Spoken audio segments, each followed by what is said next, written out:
Good morning, and I'm so humbled to be here. I'm so humbled. So thank you for allowing me the chance to speak today. And I'm speaking because I'm an inheritor. Um, I'm an inheritor because my grandfather, Roy O. Disney, and his brother, Walt Disney, started the Walt Disney Company. They came from Midwestern American poverty, very poor, and everything they accomplished was as a result of their very hard work and their creativity. A lot of people think of them as the embodiment of what we call the American dream. I, however, am not a representative of the American dream. In this century, actually, very few people are.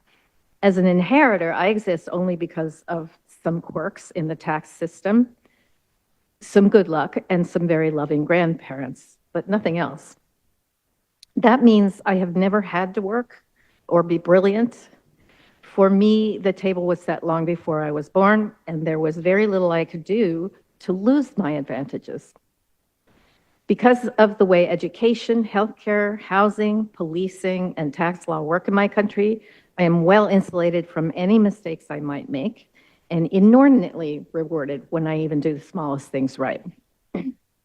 I've seen all of the good that wealth can do, but I have also stood witness to the way it can lead to personal, social, political, moral, and even spiritual corrosion on an epic scale.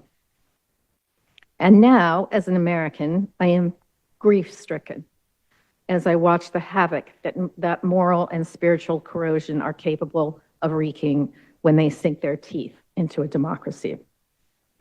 The billionaire-heavy leadership currently running riot through every valuable institution in America did not arrive in Washington, D.C. by accident, and they did not arrive there by merit either. Every word out of their mouths is an object lesson in the threat that they present to democracy, as well as to the integrity of anyone listening to them. It's important to remember here that for the last half century, wealthy Americans have been carrying out a well-funded and ferocious campaign to change the narrative about democracy and about money. My admittedly flawed country once told itself a story of how diverse people came together. Yes, they were mostly white and they were mostly men, but come with me on this. Diverse people came together to build a remarkable nation, a place where people could join together to face a challenge like the Depression or the Second World War. The heart of that narrative was that we need each other the way we need oxygen, and that the best things we do together. That narrative was purposely replaced with another darker one, that each of us is in it for ourselves, that the best way to build a society is one where everybody sticks to their own solitary path.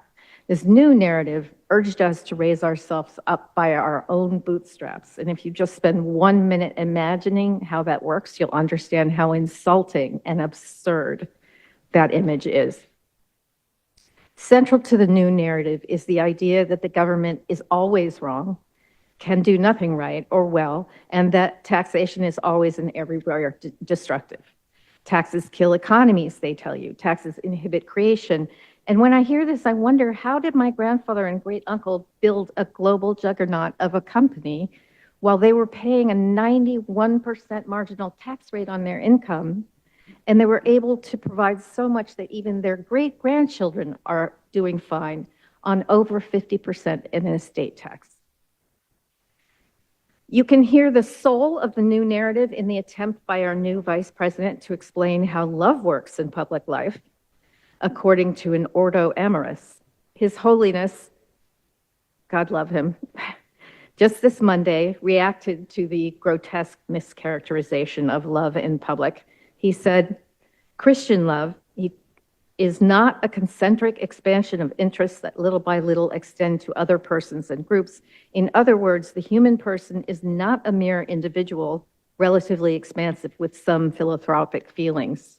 The true Ordo Amoris that must be promoted is that which we discover by meditating on the love that builds a fraternity open to all without exception.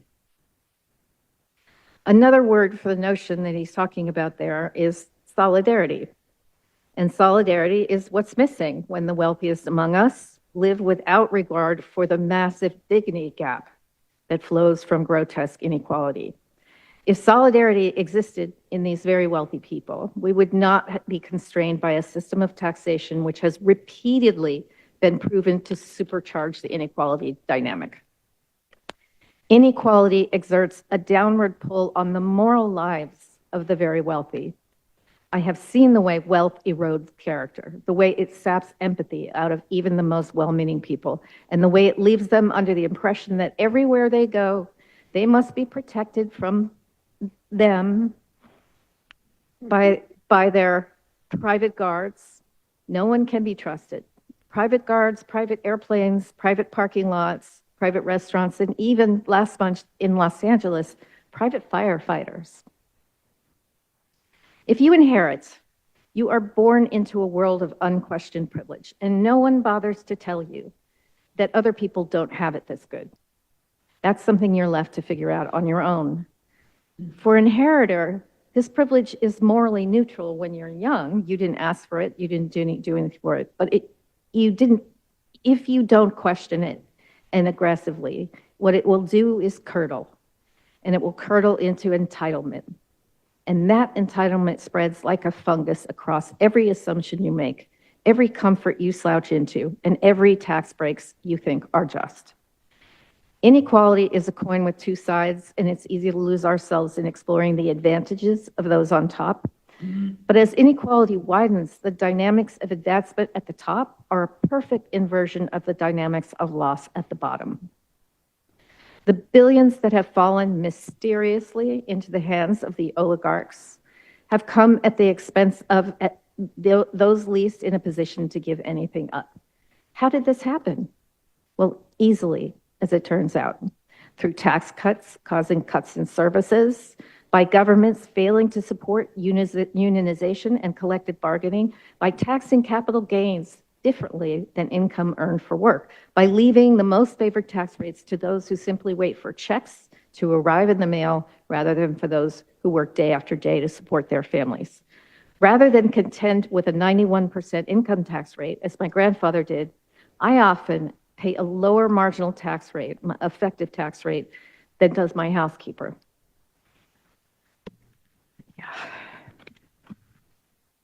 At the beginning of the 1980s, the working class in America did not lead perfect lives, but they nevertheless were well represented by unions, contributed to pensions for their retirement, had decent access to health care, could afford generous and secure housing, and sent their kids to pretty good schools on pretty safe roads.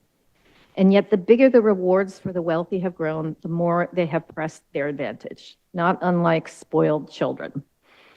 As a mother of teenagers, I'm well aware that the longer it takes someone to explain something to you, the more likely it is they're lying. Apply that wisdom to the fact that the American tax code is 6 times longer than the Bible. If a tax code is a statement of the ethos of a nation, I worry deeply for my own.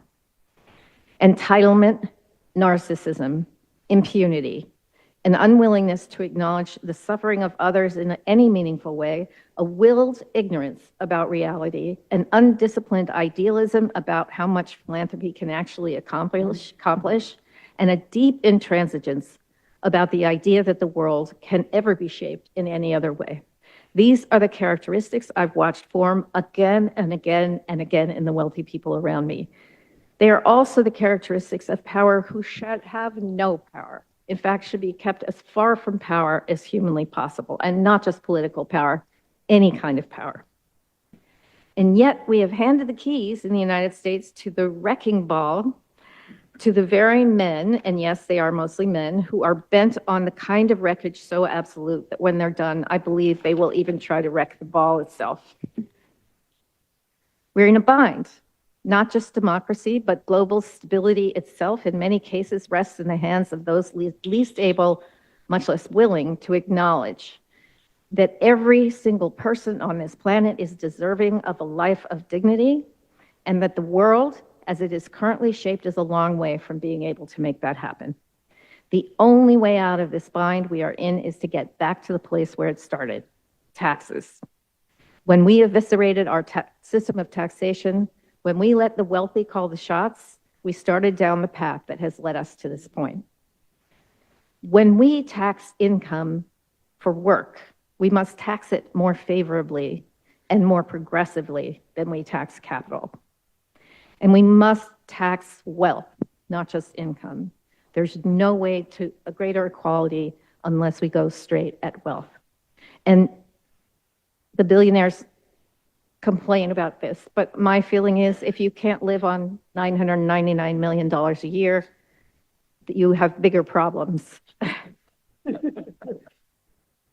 Those of us who see this must work against our own self-interest for the good of the planet and for the good of our brothers and sisters around the world, all of whom are just as important, just as valuable, and just as worthy of dignity as any one of us.